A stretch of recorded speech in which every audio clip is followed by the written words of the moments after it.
Allah Teala'nın yanında nesep metrehde. Nesep metrehde.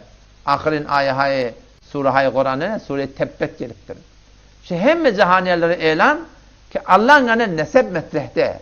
Tebbet yede Ebi Lehebi ve tem. Helak bollu Ebu Leheb'in kedi. Öyle helak bollu.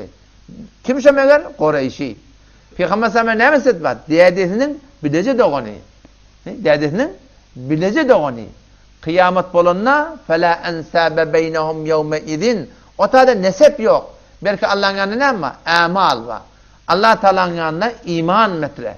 Her kimin iman amal zahidinde o Türkmen olsun, Kürt olsun, sana diysen Lor olsun, Fars olsun, Amerika'yı olsun, her kim olsun. İnne ekremekum indallah. Bir şey sizin silahırlarınız Allah'ın yanında kim? Atkakum her Huday'dan korkuyan var. Allah'ın aydan ne uğrab olsun, hele olsun, erkek olsun, haydi bir tohmu değişten olsun. O da Belaz Habeşe, Suheyb Zerum, Selman İran, Ebu Cel Zemekke, inçe bol ecebis. Gen kalmadı diye. Belaz Habeşe'den geliptir. Peygamber'in muazzeni oluptur. Suheyb Rum'dan geliptir. Hazreti Ömer'in zinadasını okuyan adam. Selman İran'dan geliptir. Selman minne min ehlil beyt. Menin hanım adamdan geliptir Peygamber'in. Ama Ebu Cel Mekke'den ehli Mekke bolup o cehennemi yorkittir.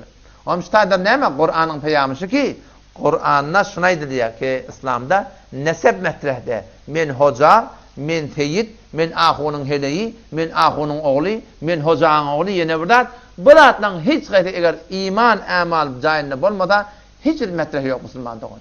İman amalın cahilinde olsa bularım inşallah sana dünyada da ahirette bir tiyli hürmeta inşallah umit baki sebep olur Müslüman'da.